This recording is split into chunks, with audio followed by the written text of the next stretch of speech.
Hello guys. Last episode में हमने देखा था शाओ चाय ने इविल सेक्रेट डिसाइपल को पकड़ लिया था, जिसके बाद वो उससे पूछताछ करता है और पूछताछ करने पर उन्हें पता चलता है कि सरपेंट वैली के अंदर अभी के लिए एक बहुत खतरनाक फाइट हुई है, जिस फाइट में इविल गॉड ने हेवान सेक्ट, वेंडू क्लैन और गोस्ट किंग सेक्ट इन तीनों सेक्ट से फाइट की थी। उस फाइट में इविल बीस्ट गॉड की आर्मी ने आसानी से तीनों सेक्ट को बुरी तरह से हरा दिया है और उस फाइट में तीनों सेक्ट के लगभग सभी लोग मारे गए हैं। ये बात सुनकर वहां मौजूद सभी लोग शॉक थे, लेकिन फिर वो लोग डिसाइड करते हैं कि वो लोग अभी के लिए सरपेंट वैली जाएंगे, लेकिन कोई भी सरपेंट वैली कहाँ है ये नहीं जानता था। इसलिए वो लोग उसी डिसाइपल से पूछते हैं, जहाँ पर वो डिसाइपल कुछ कह तो नहीं पाता है, पर वो अपने इशारों से बता देता है कि सरपेंट वैली नॉर्थ डायरेक्शन में है। वो लोग सरपेंट वैली की तरफ बढ़ने लगते हैं। इधर सीन चेंज हो जाता है और हमें घोस्ट किंग सेट का सीन दिखाया जाता है। आज काफी दिनों बाद ghost king finally ghost king set लौट आए थे।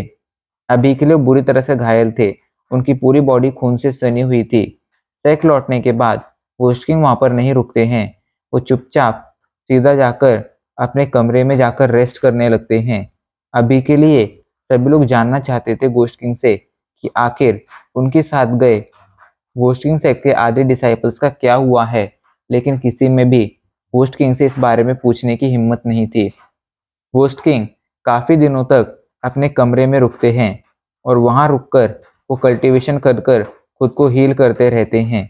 इतने दिनों में घोस्ट किंग सेक्ट तक सारी खबरें पहुंच चुकी थी। उन खबरों से उन्हें पता चला था कि आज से कुछ दिनों पहले सरपेंट वैली में घोस्ट किंग सेक्ट, ह्यूवान सेक्ट और वैंडू क्लैन इन तीनों सेक्ट्स ने एक साथ आकर इविल बीस्ट गॉड से फाइट की थी। अभी कोई नहीं जानता था कि आखिर ये तीनों सेक्ट साथ क्यों आए थे और इन्होंने इविल बीस्ट गॉड से फाइट क्यों की थी। लेकिन अजीब बात ये थी कि उस फाइट में ह्यूमन सेक्ट ने लगभग अपने सारे डिसाइपल्स भेज दिए थे, जिस वजह से उस फाइट में पूरा का पूरा ह्यूमन क्लैन पूरी तरह से खत्म हो गया था। इधर वैंडो क्लैन का भी कुछ ऐसा ही हाल था। ये फाइट उनके एरिया में हुई थी, इसलिए उनके बचने का तो कोई सवाल ही पैदा नहीं होता था। पर अच्छी बात ये थी कि उस फाइट में घोस्ट किंग सेक्ट के जो डिसाइपल्स मारे गए थे वो सभी के सभी नॉर्मल डिसाइपल्स थे, जो ज़्यादा पावरफुल नहीं थे। ऐसे में उनके मरने से घोस्ट किंग सेक्ट को कोई नुकसान नहीं होने वाला था। वैंडू क्लैन और ह्यूवान सेक्ट लगभग पूरी तरह से खत्म हो गए थे, पर अभी भी घोस्ट किंग सेक्ट सही सलामत था, क्योंकि उस फाइट में उसके सिर्फ आधे डिसाइपल्स मारे गए थे और वो भी वो वाले जो ज़्यादा पावरफुल नहीं थे। अभी भी घोस्ट किंग सेक्ट के एल्डर्स और बाकी के पावरफुल डिसाइपल्स घोस्ट किंग ये सभी सही सलामत थे। ऐसे में घोस्ट किंग सेक्ट की पावर को ज़्यादा हानि नहीं पहुंची थी, मगर अभी भी सभी घोस्ट किंग से कुछ सवाल पूछना चाहते थे। काफ़ी दिनों बाद घोस्ट किंग अपने कमरे से बाहर आते हैं, लेकिन बाहर आते ही वो सभी लोगों को पैकिंग करने का इंस्ट्रक्शन देने लगते हैं। उन्होंने सभी को बताया था कि अभी के लिए वो लोग घोस्ट किंग सेक्ट छोड़कर घोस्ट किंग सेक्ट की होली लैंड पर जा रहे हैं। अब से वो लोग वहीं पर रहेंगे। इस बात से सभी लोग काफ़ी ज़्यादा शॉक थे, लेकिन कोई भी घोस्ट किंग से इस बारे में कुछ भी पूछने की हिम्मत नहीं करता है। अभी के लिए घोस्ट किंग ने सभी को पैकिंग करने के कह दिया था, लेकिन वो खुद काफ़ी ज़्यादा परेशान लग रहे थे, क्योंकि उन्हें बियाव की काफ़ी ज़्यादा चिंता थी। दरअसल उनके सेक्ट का होली लैंड एक डेजर्ट एरिया में था। ऐसे में वो वहाँ पर बियाव को नहीं ले जा सकते थे, क्योंकि अगर वो वहाँ पर बियाव को ले जाते तो वहाँ पर जाते ही बियाव की बॉडी सड़ना शुरू कर देती। ऐसे में उन्हें अभी के लिए समझ नहीं आ रहा था कि उन्हें आखिर क्या करना चाहिए। उन्होंने पहले सोचा था कि वो शाओ बाई से बियाव का ध्यान रखने के लिए कहेंगे और उसे यहीं छोड़कर वो पोस्किंग सेक्ट के होली लैंड पर शिफ्ट हो जाएंगे। लेकिन जब से वो लौटे थे तब से उन्हें शाओ बाई दिखी ही नहीं थी, पता नहीं वो कहाँ चली गई थी। इसलिए अभी के लिए वो काफ़ी ज़्यादा परेशान हो रहे थे। परेशान होकर वो अभी के लिए आइस चैम्बर की तरफ बढ़ रहे थे। कुछ ही पलों में वो आइस चैम्बर के पास पहुंच जाते हैं और आइस चैम्बर के अंदर एंटर कर जाते हैं। आइस चैम्बर के अंदर अभी के लिए जाओफेन मौजूद था। घोस्ट किंग जाओफेन के पास जाकर खड़े हो जाते हैं। दोनों अभी के लिए बियाओ को ही देख रहे थे, जो अभी भी आइस प्लेटफॉर्म पर लेटी हुई थी। उनके बीच खामोशी छाई रहती है। फाइनली जाओफेन खामोशी तोड़ते हुए कहता है, उस फाइट में आपके साथ होस्किंग सेट के जो डिसाइपल्स गए थे, क्या वो सब मारे जा चुके हैं? ये सुनकर होस्किंग पहले तो थोड़ा हिचकिचाते हैं, इसके बाद वो अपना सिर हाँ में हिलाते हुए कहते हैं, हाँ, वो सभी मारे जा चुके हैं। पर उनकी बात सुनकर जाओफैन को कोई शौक नहीं लगता है। वो चुपचाप उनकी बातें सुनता रहता है। थोड़ी देर बाद वो कहता है, तो आगे आपने क्या सोचा है? आगे आप क्या करने वाले हैं? इस पर गोस्किंग कहते हैं, मैंने अब डिसाइड किया है कि मैं गोस्किंग सेट को अब इस फॉक्स माउंटेन से शिफ्ट कर कर हमारे होली लैंड पर लेकर जाऊंगा। वो जगह काफ़ी ज़्यादा सेफ है और अगर हम लोग वहाँ पर शिफ्ट हो जाते हैं तो हम लोग इविल बीस्ट गॉड से भी बचे रह सकते हैं। लेकिन अभी के लिए मुझे बियाओ की काफ़ी ज़्यादा चिंता है, क्योंकि हमारे सेट का होली लैंड डेजर्ट एरिया में है। ऐसे में अगर हम बियाओ को वहाँ पर लेकर जाएंगे तो वहाँ जाते ही उसकी बॉडी सड़ना शुरू कर देगी, इसलिए हम चाहकर भी उसे वहाँ पर नहीं ले जा सकते हैं। मैं अभी के लिए इसी बात से परेशान हूँ कि मैं उसे अगर यहाँ पर छोड़कर जाऊँगा तो उसकी सुरक्षा कौन करेगा। पहले मैंने सोचा था कि चाओबाई ऐसा कर लेगी, वो काफ़ी ज़्यादा पावरफुल है, ऐसे में वो यहाँ रुककर बियाओ का ध्यान रख सकती थी। लेकिन जब से मैं लौटा हूँ तब से पता नहीं मुझे क्यों चाओबाई दिख ही नहीं रही है। पता नहीं वो कहाँ चली गई है। क्या तुम जानते हो चाओबाई कहाँ गई है? ये बात सुनकर जाओफेन चौंक जाता है। उसे अचानक से शाओबाई की बातें याद आने लगती हैं कि उसने कहा था कि वो अब खुद जाकर जाओफेन का इलाज ढूंढेगी। अभी के लिए जाओफेन सोच में पड़ गया था कि कहीं शाओबाई उसके लिए ही तो गुस्किन से छोड़कर नहीं चली गई है। लेकिन वो गुस्किन से कहता है, मैं अभी के लिए नहीं जानता हूँ शाओबाई कहाँ पर है, पर आप चिंता मत कीजिए। मैंने डिसाइड किया है कि मैं यहाँ रुककर बियाओ का ध्यान रखूंगा। ये सुनकर गोस्ट किंग कहते हैं, नहीं, तुम ऐसा नहीं कर सकते हो। अभी के लिए उस फाइट में हमारे सेट को काफ़ी ज़्यादा नुकसान हुआ है। ऐसे में हम चाहकर भी तुम्हें यहाँ पर नहीं छोड़ सकते हैं। हमें तुम्हारी ज़रूरत है, क्योंकि अगर शिफ्ट करते वक्त हम पर किसी ने हमला कर दिया तो मैं अकेला चाहकर भी उस हमले को नहीं संभाल पाऊंगा। इसलिए मेरे हिसाब से तुम्हें मेरे साथ चलना चाहिए। अगर तुम मेरे साथ चलोगे तो इससे हमारे सेट की पावर स्टेबल रहेगी। इस पर जाओफेन अपना सिर हिलाते हुए कहता है, मैं आपके साथ अभी के लिए नहीं आ सकता हूँ। बियाओ ने मुझे बचाने के लिए अपनी जान सेक्रीफाइस कर दी थी, इसलिए मेरे लिए मेरी फर्स्ट प्रायोरिटी वही है। और अगर आपको कोस्किंग सेट की चिंता है तो मेरे हिसाब से आपको वैंडू क्लैन और हीवान सेक्ट के बाकी बचे हुए लोगों को कोस्किंग सेक्ट में जोड़ लेना चाहिए, जिससे कोस्किंग सेक्ट काफ़ी ज़्यादा पावरफुल हो जाएगा और उसके लिए आगे सरवाइव करना भी काफ़ी ज़्यादा आसान हो जाएगा। राउफेन की बात सुनकर वुस्टकिंग सोच में पड़ जाते हैं, पर थोड़ी देर तक सोचने के बाद वो कहते हैं, ठीक है, मैं वैसा ही करूँगा जैसा तुम कह रहे हो। ठीक है, तुम अभी के लिए बियाओ के साथ यहाँ पर रुक सकते हो। जाने से पहले मैं गोस्किंग सेक्ट की डिफेंस फॉर्मेशन एक्टिवेट कर दूंगा, जिससे अगर यहाँ पर कोई मुसीबत आती है तो वो डिफेंस फॉर्मेशन उसे रोक सकती है और ऐसे में तुम्हें और बियाओ को यहाँ से निकलने का मौका भी मिल जाएगा। खैर, अभी के लिए मैं जाकर बाकी की तैयारियां करता हूँ।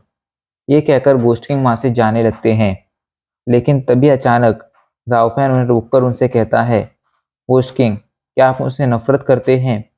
राउफैन की बात सुनकर गोस्टिंग चौंक जाते हैं और अपनी जगह पर ही रुक जाते हैं। राउफैन आगे कहता है, मेरी वजह से ही आज बियाव ऐसी कंडीशन में है। मेरी वजह से बियाव, जो पहले हंसती खेलती रहती थी, अभी के लिए वो कोमा में चली गई है। तो क्या आप मुझसे नफरत करते हैं कि मैंने आपकी बेटी को ऐसी कंडीशन में पहुंचा दिया?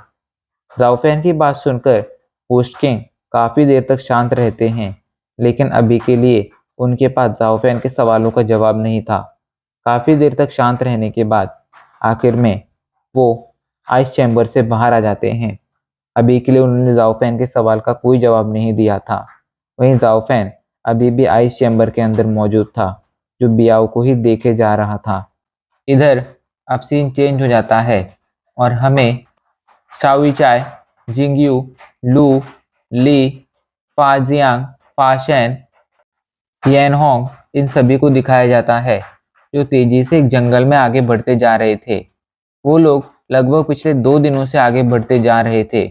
उन्हें आगे बढ़ते-बढ़ते 2 दिन हो गए थे, लेकिन उन्होंने रास्ते में बिल्कुल भी रेस्ट नहीं किया था। अभी के लिए वो एक जंगल में पहुंच गए थे। इस जंगल में उन लोगों को काफ़ी ज़्यादा अजीब फ़ील हो रहा था, क्योंकि इस जंगल में चारों तरफ डेमनिक ऑरा फैला हुआ था और सबसे अजीब बात ये थी, इस जंगल में उन्हें कोई भी मैजिकल बीस्ट तो छोड़ो, एक चिड़िया तक दिखाई नहीं पड़ रही थी। इसलिए अभी के लोग काफ़ी ज़्यादा परेशान थे। वो लोग समझ गए थे, एविल सेक्ट के डिसाइपल ने उन्हें जो बताया था, वो बिल्कुल सच था। आसपास फैला डेमनिक ऑरा उन लोगों को काफ़ी ज़्यादा अफेक्ट कर रहा था। उन्हें अपनी बॉडी में अभी के लिए काफ़ी ज़्यादा अजीब सी हरकतें फील होने लगी थी। उनका सर भारी होता जा रहा था। ऐसा लग रहा था कि आसपास के डेमनिक ऑरा की वजह से वो लोग अपने माइंड पर का कंट्रोल खोते जा रहे हैं।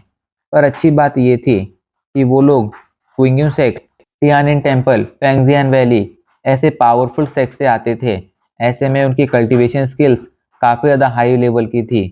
ऐसे में भले ही उन्हें काफ़ी ज़्यादा तकलीफ हो रही थी, पर वो लोग खुद को संभाल पा रहे थे। वो लोग जंगल में आगे बढ़ते रहते हैं और आखिर में वो लोग सरपेंट वैली में पहुंच जाते हैं। वहाँ का सीन देखकर उनकी आंखें खुली की खुली रह गई थी। चारों तरफ मॉन्स्टर्स की डेड बॉडी पड़ी हुई थी, जो असल में डेमनिक मॉन्स्टर थे। ये डेमनिक बीस्ट, डेमनिक मॉन्स्टर पूरी तरह से टुकड़ों में कटे हुए थे। उनकी बॉडी देखकर सभी को उल्टियां आ रही थी। यैन होंग से अब और कंट्रोल नहीं होता है और वो जोर जोर से उल्टियां करने लगती है। काफ़ी देर तक उल्टियां करने के बाद जब वो खुद को संभालती है, तो उसे अब काफ़ी ज़्यादा वीक फील होने लगा था। ये देखकर शाओई चाय उससे कहता है, सिस्टर यैन होंग, मेरे हिसाब से तुम्हें अभी के लिए यहाँ से लौट जाना चाहिए। तुम अभी के लिए वैली के एंट्रेंस पर जाकर खड़ी हो जाओ। यही तुम्हारे लिए ज़्यादा अच्छा होगा। अगर तुम हम लोगों के साथ अंदर आओगी तो तुम्हें और ज़्यादा तकलीफ हो सकती है। उसकी बात सुनकर यैनोंग अपना सिर हिलाती है, जिसके बाद वो वहाँ से चली जाती है। अभी के लिए यहाँ पर 6 ही लोग बचे थे। चावी चाय कहता है, हमें अब आगे क्या करना चाहिए? इस पर जिंगयू अपना सिर हिलाते हुए कहता है, ये कैसा सवाल है? हम अब यहाँ पर आए हैं तो हम ज़रूर आगे ही बढ़ेंगे, हम पीछे थोड़ी लौटेंगे। ये कहकर वो तेजी से आगे बढ़ने लगता है। बाकी सभी लोग भी अपना सिर हिलाते हुए उसके पीछे जाने लगते हैं। सरपेंट वैली से होते हुए वो लोग एक सेक्ट के एंट्रेंस गेट पर आकर खड़े हो जाते हैं। ये किसी और का नहीं बल्कि वेंडू क्लैन का एंट्रेंस गेट था। वो लोग उस एंट्रेंस गेट से वेंडू क्लैन के अंदर चले जाते हैं और वहाँ का नज़ारा देखकर उनकी आंखें खुली की खुली रह जाती हैं। चारों तरफ वेंडू क्लैन, पोस्ट किंग सेक्ट और ह्यूआन सेक्ट की डिसाइपल्स की लाशें पड़ी हुई थी, जो चबाई हुई लग रही थी। उनकी हालत बद से बदतर थी। चारों तरफ खून फैला हुआ था। सभी के मांस के टुकड़े इधर उधर पड़े हुए थे।